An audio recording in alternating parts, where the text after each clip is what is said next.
भगवान के एक परम सखा हुए श्री सुदामा जी महाराज, एक ही गुरु के दो शिष्य, एक द्वारिका सोने की नगरी के राजा और एक ऐसे घर में रहते हैं जहां वर्षा होने पर कमर कमर तक जल भर जाता है। क्या इसमें गुरु कृपा पर संशय होना चाहिए कि गुरु कृपा अद्भुत नहीं होती? ऐसा नहीं है, बात कुछ और है। भगवान श्री कृष्ण जब गुरुकुल में पढ़ते थे, एक दिन भृगु ऋषि का आगमन हुआ और वे भिक्षा याटन करते हुए जैसे ही सांदीपनी गुरुकुल पहुंचे तो गुरु माँ ने विचार किया कि घर अभी जो गुरुकुल में जो अन्न है ये सब बालकों के लिए है, महाराज जी के तो अनेक शिष्य हैं, कहीं भी मिल जाएगा। उन्होंने देने से इनकार तो नहीं किया बल्कि बहाना बनाया कि अभी गुरुकुल में कुछ देने को नहीं है, आप कहीं और से व्यवस्था कर लो। ऋषि जैसे ही वहां से गए तो मन में विचार करने लगे, इतने बड़े गुरुकुल में हमको देने के लिए कुछ नहीं था। नेत्र बंद करके दिव्य दृष्टि से देखा तो कुछ पोटली में चने रखे थे। आपने तुरंत हाथ में जल लिया और कहा, हे गुरु मां, जिन बच्चों के ममत्व में तुमने वो मुझे देने से मना कर दिया, मैं शाप देता हूं, जो खाएगा वो श्रीहीन हो जाएगा, उसके जीवन से लक्ष्मी चली जाएगी। वहीं एक झाड़ी के पीछे कुछ पुष्प तोड़ रहे थे श्री सुदामा जी महाराज। उन्होंने ये बात सुन ली, तुरंत दौड़ करके गए तो क्या देखते हैं कि वही दोनों पोटलियां अपने कमर में बांध के श्री कृष्ण आ रहे हैं। और बीच रास्ते में सुदामा जी से बोले, चलो मित्र, गुरु माँ ने आज्ञा की है कि कुछ लकड़ी तोड़ करके लानी है, कुछ पुष्प लेकर के आने हैं, गुरु जी की समिधा लेके आनी है, यज्ञ के लिए वन में चलना है, और देखो चने भी दिए हैं, भूख लगे तो खा लेना दोनों। सुदामा जी बोले, अगर कृष्ण को पता चल गया कि ये शापित हैं तो ये मुझसे पहले खा जाएगा, और कहीं फेंक इनको सकते नहीं है, क्योंकि अंकुरित होकर के अगर कहीं और प्रकट हो गए, किसी और ने खा लिए तो वो श्रीहीन हो जाएंगे, कृष्ण को मैं खाने दूंगा नहीं। सुदामा जी बहाना बनाने लगे, लाला तू बड़ो लापरवाह है, सब चीजन ने गेड़ दे नीचे ला मोह दे, मैं लेके चलूंगा। और दोनों चने की पुटली अपनी कमर में बांध ली और बस योजना ढूंढने लगे कब अवसर मिले और ये चने मैं खा जाऊं। तभी एक वृक्ष था, श्री कृष्ण वृक्ष पर चढ़ने में थोड़े कमजोर हैं, जल्दी नहीं चढ़ पाते हैं तो योग्य, पर सुदामा जी बहुत तीव्रता से चढ़ जाते हैं। सुदामा जी ने तुरंत एक लंबा वृक्ष देखा, दौड़ करके ऊपर चढ़ गए। वर्षा होने लगी, ठाकुर जी भी आए, बोले, अरे सुदामा, मैं हूं, आ रहा हूं ऊपर, ऊपर बैठ के चना खाएंगे। ठाकुर जी धीरे धीरे चढ़ रहे थे, ऊपर की ओर देखा तो सुदामा जी अपने पूरे मुंह में चने भर के बैठे, अपनी पोटली का भी खा गए, ठाकुर जी की पोटली का भी खा गए। ठाकुर जी बहुत नाराज हुए, बोले, तेने ऐसो काहे को कियो, तेरे अंदर ऐसी भावना आ गई कि तू मेरे बट के चना नहीं खाएगा। सुदामा जी ने हृदय से लगा लिया और नेत्रों से अश्रु प्रवाह करते हुए बोले, लाला तू सदा प्रसन्न रहियो, तू सदा खुश रहियो, तेरे ऊपर, तेरे परिवार के ऊपर जितनी आपत्ति विपत्ति संकट आने हो सब मुंह पे आ जाए, पर तू प्रसन्न रहियो। ठाकुर जी बोले, चल दूर हट, एक तो मेरे बट के चनान ने खाएगा, ऊपर ते आशीष दे रो मोए, अच्छो बनवे के काजे। लेकिन वास्तविकता यह है कि श्री सुदामा जी महाराज, वैसे ठाकुर जी श्रीहीन कभी नहीं होते, पर जब वे मानव लीला करने आते हैं तो जो मानवों के साथ होता है सबके साथ घटता है। ठाकुर जी श्रीहीन नहीं होने वाले होंगे, यदुवंशियों में कोई श्रीहीन होने वाला होगा, सबकी श्रीहीनता अपने ऊपर ले ली किसने? श्री सुदामा जी ने, और कहा, लाला तू प्रसन्न रही। आज तक ठाकुर जी यही सोचते आए कि सुदामा ने उस दिन मेरे बट के चना क्यों खाए, लेकिन वास्तव में घर में इतने छेद हैं कि वर्षा होती है तो पानी भर जाता है, वस्त्र ऐसे हैं कि जगह जगह से रफू हुए हैं, पता चल जाता है कि ये वस्त्र इनका नहीं है। घर में एक दिन भोजन बन जाता है तो प्रयास किया जाता है 3 दिन तक इसी को बचा के पाया जाए।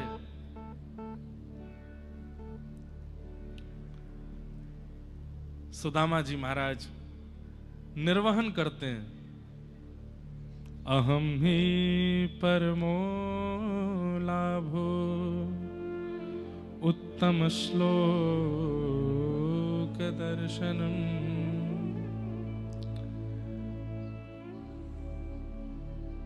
अपने घर पर रहते हैं, किसी से मांग जांच नहीं करते।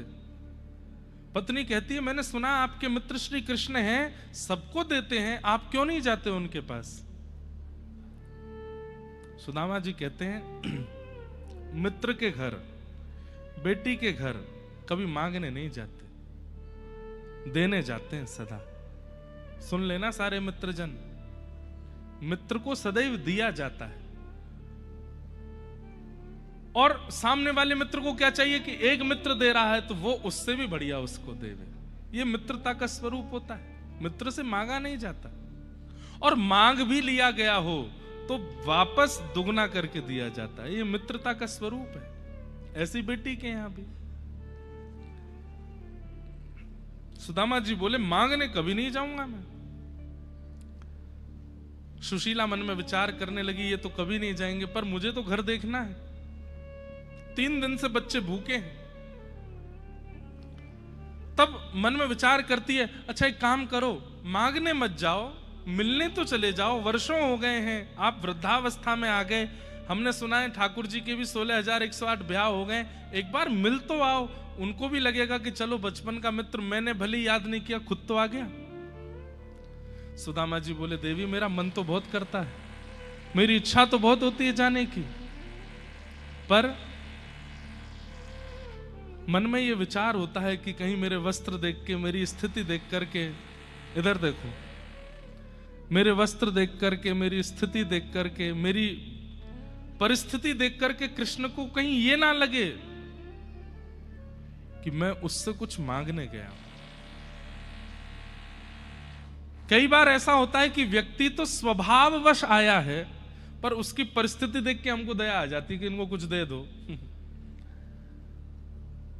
सुदामा जी कहते हैं मैं तो कितना भी प्रयास कर लूं, नए कपड़े भी पहन जाऊंगा तो मेरे मुख से पता चल जाएगा कि मैं दीन हूं। और कृष्ण ने नहीं भी सोचा तो इतने सारे परिवार हैं यदुवंशी, उनमें से किसी ने सोच लिया तो, और किसी ने सोच करके मुझे कुछ देने का प्रयास किया, मैं तो भार के कारण वहीं प्राण त्याग दूंगा, मैं नहीं जाऊंगा। पत्नी बोली वो दिव्य दृष्टि रखते हैं, वो सब जानते हैं, आप बिल्कुल चिंता मत करो, आप तो जाओ। और सुदामा जी बोले ठीक है जाता हूं।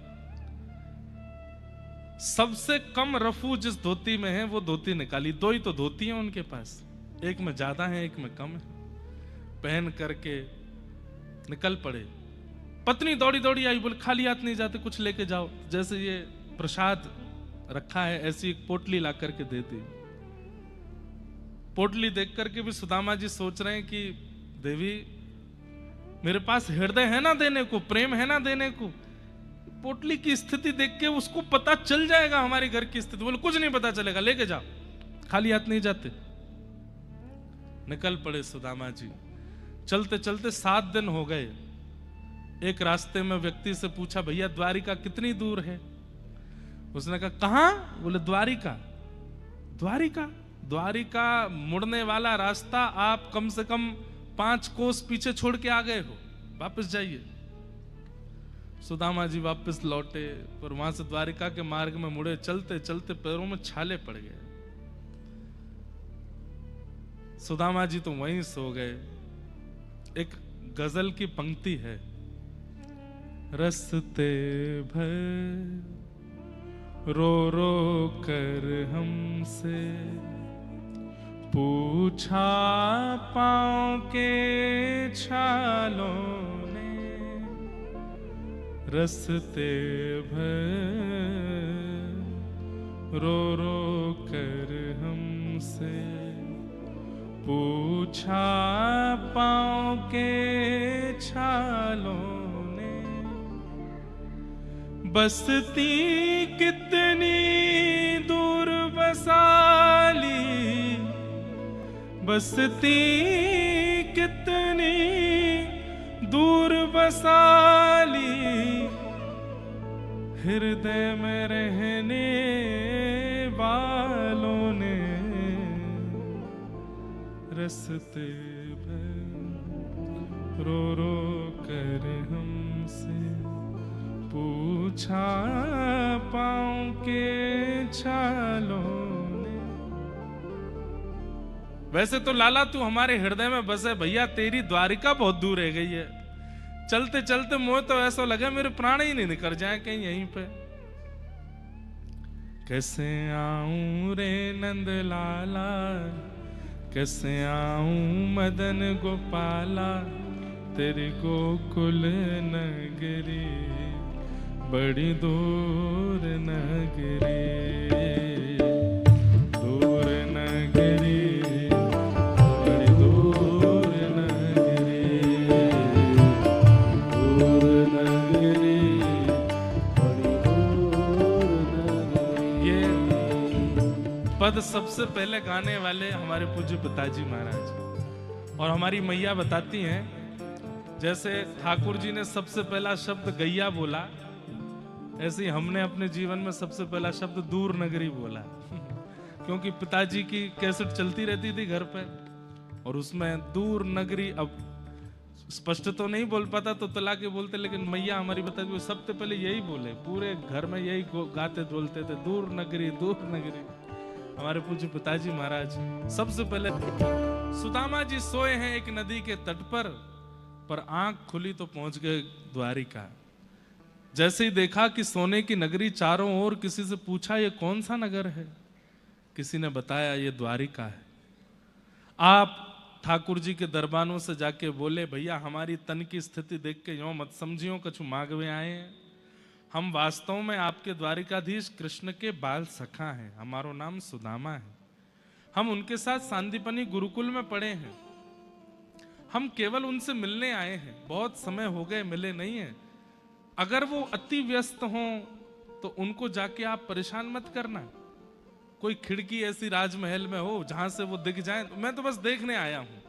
पत्नी को वचन दिया है कि मिलके आऊंगा, पर दिख भी जाएंगे तो दिखना भी मिलना ही माना जाएगा।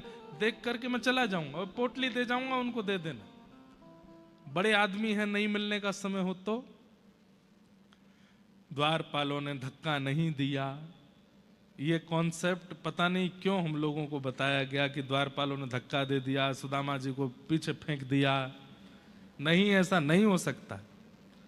भगवान द्वारिकाधीश के द्वारपाल हैं, इतने शिक्षित भी नहीं है तो फिर काय बात के द्वारपाल। ठाकुर जी के समीप जाने पर व्यक्ति के अवगुण नष्ट होते हैं, और भगवान के द्वारपालों में ही अवगुण हैं, तो फिर इससे क्या संकेत मिलेगा हमको। सम्मान से बिठाया और कहा आप प्रतीक्षा करें, द्वारिकाधीश प्रभु अभी प्रसाद पा रहे हैं। और ये सब जो आप लाइन देख रहे हो ना, लंबी कतार, ये भारतवर्ष के सारे राजा हैं, सबसे मिलने का समय है, एक एक करके सबसे मिलेंगे। पर मैं बात करता हूं, अगर समय होगा तो मैं मिलवा दूंगा। बोले बिल्कुल निश्चिंत जाना, हमको कोई चिंता नहीं, हम तो बस देखने आए हैं, देख के चले जाएंगे। द्वारपालों ने भीतर जाके ठाकुर जी को बताया, भगवान इतने राजा खड़े हैं, इतने महाराजा खड़े हैं, इतने ये खड़े हैं, इतने वो खड़े हैं, सबके ठाकुर जी भोजन पाते जा रहे हैं, सुनते जा रहे हैं। बोले अच्छा है, खड़े रखो, मिलेंगे। बोले प्रभु एक दीनहीन सा ब्राह्मण आया है, पतले दुबले से हैं महाराज, हड्डी तो ऐसी हैं उनके शरीर की उंगली पे गिन लो, और वस्त्र ऐसे हैं कि जगह जगह से चूहों ने और जाने किन किन ने कतर रखे हैं, रफू करा रखे हैं उन्होंने। अपने आप को आपका बाल सखा बता रहे हैं। तन की स्थिति और परिस्थिति से तो लगता है कि लक्ष्मीहीन है, पर ललाट का तेज देख करके लगता है कि कोई नैष्ठिक ब्राह्मण है, त्रिकाल संध्या करते हैं। उनकी वाणी की गरिमा और वाणी में जो शब्दावली है, उससे पता चलता है कि वो शिक्षित हैं, पढ़े लिखे। आपके बाल सखा अपने आप को कह रहे हैं, और उनकी इच्छा तो वैसे मिलने की है, लेकिन कह रहे हैं कि अति व्यस्त हूं तो दूर से दिखा दीजिए। उन्होंने अपना नाम सुदामा बताया है। ठाकुर जी कवल ले रहे थे मुख की ओर, और जैसे ही सुदामा नाम सुना वहीं रुक गए। बोले मेरे मित्र सुदामा आए हैं बाहर। बोले जी, मेरे बाल सखा सुदामा सांदीपनी गुरुकुल में जो मेरे साथ पढ़े वो आए हैं बाहर। जी जी प्रभु, उन्होंने यही परिचय दिया अपना। और तुमने उनको क्या उत्तर दिया? बोले हमने उनको बैठा दिया है बाहर, जहां लोग प्रतीक्षा गृह में बैठते हैं वहीं वो बैठे हैं, आपकी प्रतीक्षा कर रहे हैं। इतना सुनते तो ठाकुर जी ने कवल छोड़ा और अपने आसन से कूदे। बोले मेरे मित्र सखा सुदामा आए हैं और तुम उनको भारी छोड़ करके आ गए। दौड़ने लगे श्री द्वारिकाधीश, एक दौरी पार करें, दूसरी दौरी पार करें, नेत्रों से अश्रुपात हो रहे हैं और बस कहते जा रहे हैं मेरे सखा सुदामा आए हैं, मेरे प्राण धन सुदामा आए हैं, मेरे जीवन धन सुदामा आए हैं, मेरे प्राण सखा सुदामा आए हैं। मंत्री, सेनापति, द्वारपाल सब पीछे दौड़ रहे हैं। रुक्मणी, मित्रविंदा, यमुना, कालिंदी सब पटरानियां पीछे दौड़ रही हैं। जामवती, सत्यभामा मन में विचार कर रही हैं ऐसा कौन आ गया। कुरुक्षेत्र में पता चला था कि यशोदा मैया यहां आई हैं तो ठाकुर जी व्याकुल हुए, भागे नहीं। लेकिन ये कौन आया है जिसके लिए ठाकुर जी भागने लगे। द्वार पर जाकर के जैसे देखा प्रतीक्षा गृह में अनेक राजा बैठे हैं, सब खड़े होकर के जय जयकार करने लगे। सुदामा जी उठ करके खड़े हो गए, भैया कहाँ भयो? बोले द्वारिकाधीश आ रहे हैं। सुदामा जी ने जैसे भीतर देखा तो दोनों भुजा पसारते हुए दौड़ते हुए श्री द्वारिकाधीश आ रहे हैं। मेरे सुदामा, प्राण सुदामा, जीवन सुदामा, और दौड़ते हुए आकर के अंक में भर लिया सुदामा जी को। सुदामा जी के लिए ये स्वप्न से ज्यादा था। इतना तो वो स्वप्न में भी चिंतन नहीं करते थे। कभी कभी स्वप्न देखते थे तो उसमें भी ये विचार करते थे कि कन्हैया सोने के सिंहासन पर बैठेगो, मैं भीड़ में पीछे बैठ जाऊंगा। इतना सामीप्य तो स्वप्न में भी अनुभव उन्होंने किया था, पर ये तो स्वप्न में भी नहीं सोचा था। ठाकुर जी ने आकर के इतना गाढ़ आलिंगन किया कि अगर थोड़ी देर नहीं छोड़ते तो सुदामा जी ठाकुर जी में ही विलीन हो जाते। अंक में भर लिया। अंक में भर करके थोड़ा सा ढीला करके सुदामा जी को पीछे करते हैं और फिर मुखमंडल देखते हैं, सिर पे हाथ घुमाते हैं, गाल स्पर्श करते हैं, फिर अपने हृदय से लगा लेते हैं। फिर थोड़ा दूर करते हैं, फिर देखते हैं, फिर हृदय से लगाते हैं, फिर दूर करते हैं। सुदामा तुम सच में आए हो? बोले हाँ लाला मैं आ गए हो। फिर हृदय से लगा लेते हैं। ऐसा प्रेम, पूरी द्वारिका के नेत्र सजल हो गए। आज बड़े बड़े महाराजा खड़े थे, कोई सोने का रथ लेकर के आया, कोई सोने का सिंहासन लेके आया है, कोई मणियों से जड़ित प्रतिबिंब लेकर के आया है, सब खड़े हैं। फटी सी पोटली में चावल लेके सुदामा आया, उसको ठाकुर जी अंक से लगा रहे हैं। रुक्मणी आदि सब आश्चर्य कर रही हैं। उदार तो श्री कृष्ण हैं, पर इतने उदार हैं ये आज पहली बार पता चला। भगवान के हाथ में अभी भी सब्जी रोटी के कुछ भाव लगे थे। सुदामा जी इसका मुख खोलो, कुछ खाया सुबह से? बोले सुबह तो कह रो लाला 15 दिन है कछु ना पायो। 15 दिन पहले भात बनो घर में, दही में मिला के पायो, वाके बाद नहीं पायो। अपने हाथ में लगे हुए तिनके आदि जो थे सुदामा जी के मुख में दिए, तो चलो संग प्रसाद पाएंगे। और ऐसे कंठ बिल्कुल कंधे पे हाथ धर के, हाथ पकड़ करके सुदामा जी को लेकर के चल रहे हैं। ठाकुर जी इशारे करते हुए चल रहे हैं, रुक्मणी आदि सब लोगों को पुष्प वर्षण करो, गुलाब जल का छिड़काव करो, नगाड़े बजाओ, पूरी द्वारिका में आज मिठाइयां बंटवा दो, मेरा सखा सुदामा आया है। और सबसे कह दो मध्याह्न समय में राजसभा में पूरी द्वारिका नगरी इकट्ठी हो, सुदामा जी को प्रणाम करने आए सब लोग। लाला मैं जा योग्य ना हूं, तू ऐसा मत करे। अरे मोह काय को प्रणाम करो? बोले देखिए द्वारिका के भाग्य खुलेंगे आपको प्रणाम करने से, और मैं जानता हूं आप किस योग्य हो, चलो भीतर चलो। ले गए। सब स्तब्ध हैं, देख करके सब हैरान हैं। ठाकुर जी लेकर के गए। ठीक है, आचार्य चरण भी कथा में पधारे तो उनके लिए विशिष्ट सिंहासन है। यहां पर विशेष जन आते हैं, सबके लिए ऊपर व्यवस्था है। पर कोई अति विशिष्ट हो या फिर ठाकुर जी आ जाएं, उसके लिए अधिकार है कि व्यास जी खिसक के अपने बगल में बैठा सकते हैं। यहां बैठो। केवल ठाकुर जी को वैसे तो आचार्य चरण भी बैठ सकते थे, पर उनकी हमें डर लगता, वो बैठ जाएंगे तो हम उड़ जाएंगे यहाँ से। नहीं तो व्यास मंच की बड़ी मर्यादा है, यहाँ प्रधानमंत्री भी आ जाए हम उठ नहीं सकते। भक्तमाल की कथा हो, भक्त चर्चा हो, वहां उठ सकते हैं, बाकी यहां जब तक आरती नहीं हो जाए हम उठ नहीं सकते। नियम तो ये भी है, पंडाल गिर जाए तो भी नहीं उठ सकते, आरती करके ही उठ सकते हैं। प्यास लगे, भूख लगे, कुछ हो जाए, यहां से उठ नहीं सकते। बीमार हो जाए, सिर दर्द हो जाए, बुखार आ जाए, नहीं उठ सकते। विसर्जन भागवत जी को प्रणाम करके पुष्प छोड़ के तभी उठ सकते हैं। आसन की अपनी मर्यादा होती है, लेकिन ठाकुर जी ने तुरंत सुदामा जी को लेकर के गए और द्वारिका के जिस आसन पर श्री कृष्ण विराजे आज तक, और किसी ने इसका, भगवान के बालक भी नहीं बैठ सकते उस आसन पर, उस आसन पर ले जाकर के भगवान ने सुदामा जी को बैठा दिया। ये दृश्य देख करके द्वारिका के राजा उग्रसेन कहते हैं, ये वही कृष्ण हैं जो मथुरा की राज्य गद्दी से उठा करके कंस को फेंक देते हैं, और ये वही कृष्ण है जो द्वारिका की राज्य गद्दी पर सुदामा दीन ब्राह्मण को बिठा देते हैं। इनसे ज्यादा योग्यता कोई नहीं जानता कि कौन किसके योग्य है। सुदामा जी तो शर्म के मारे व्याकुल हो रहे हैं, बोले लाला जी सब कहा कर रहे हो तू? बोले बिल्कुल चुपचाप बैठे रहो, मुंह पतो मैं कहा कर रहा हूं। लुकमणी जी को आज्ञा कि वो परात लाओ, ठाकुर जी अब ब्राह्मण देवता आए, चरण प्रक्षालन करना है।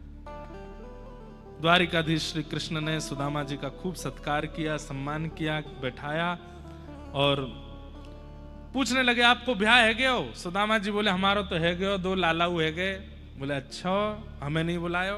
बोले लाला ऐसा ब्याह भयो कि दुल्हा दुल्हन ही भूखे रहे ब्याह में, क्यों सब रो प्रसादी जो है काय बराती खा गए, हमें मिलो ही नहीं।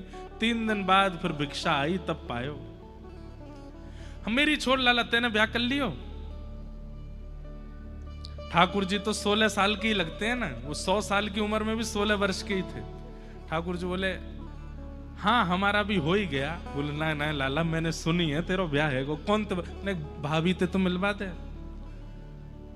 बोले भाभी से मिलना है आपको? बोले हाँ। पक्का मिलना है? बोले मिलवा दे।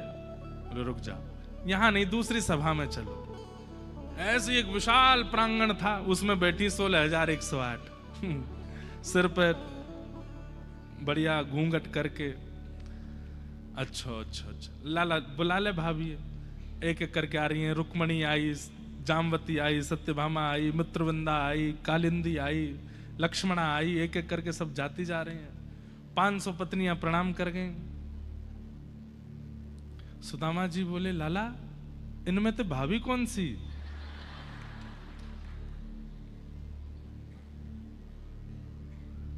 ये सब अपनी है? ठाकुर जी बोले हम बस सबरी अपनी है। बोले कितनी कर गई? बोले 500। 500? अभी कितनी और हैं? बोले 16,108। बोले लाला हमने तो एक ही कियो, बा में भी तो ना बुलायो तो तुम मुझे शिकायत कर रहे, इतने में तो एक में ही बुला ले। तो ठाकुर जी बोले 16,100 ब्याहों में तो मैं भी नहीं गया था, बिना मेरे ही ब्याह है को। अरे लाला यहाँ तो पूरा समय निकल जाएगा, अरे आशीर्वाद देते देते एक दिन तो निकल ही चुका है। अब एक काम कर। बोले कहा पत्नी 16,108 है, पति तो तू अकेला ही है? बोले हाँ पति मैं अकेला हूं। बोले तू प्रणाम कर, मैं तो आशीर्वाद दे दूंगा। और जैसे ही द्वारिकाधीश ने दंडवत किया है, सुदामा जी दोनों भुजा से आशीष दे रहे हैं। दौड़ करके सुदामा जी ने हृदय से लगाया, खूब आनंद हुआ, खूब उत्सव मने, सब सुख रहा।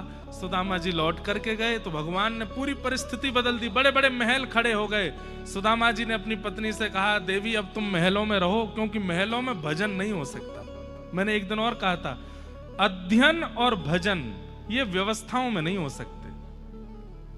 कोई बहुत व्यवस्थाओं में रहता है, बड़े बड़े घर बनाइए, लेकिन अपने भगवत आराधन का एक सामान्य स्थान, ठाकुर जी का मंदिर खूब भव्य बनाओ, पर जहां आपको बैठना हो वो स्थान बहुत सामान्य होना चाहिए। ठाकुर जी का सिंहासन ऊंचा, ठाकुर जी का सिंहासन विशेष, पर आप जिस पर बैठो वो अति सामान्य होना चाहिए, तभी भजन कर पाओगे।